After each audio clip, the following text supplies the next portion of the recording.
Well, katulad po sa sinabi ng ating Pangulo ay nung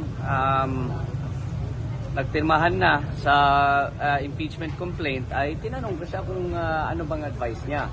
And tama naman yung sinabi niya. He said, do your duty as a congressman and uphold your oath to the Constitution that you swore to protect. And it is my constitutional duty to go through the impeachment process as an elected representative. Now, as to why I was the first one to sign, alangan naman kung sasabihin ng tao na gusto nilang huhukayin yung lolo mo at itapon yung katawan sa West Philippine Sea. Sasabihin niya gusto niyang patayin ang Pangulo at ang First Lady ng aking magulang at gusto niyang patayin ang Speaker.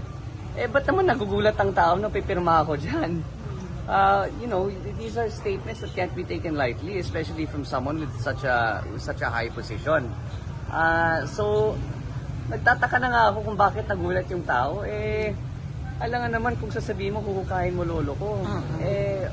Of course, I'll be the first one to sign. That should come as no surprise. So that's why I was the first one to sign. As to the allegations that I was the one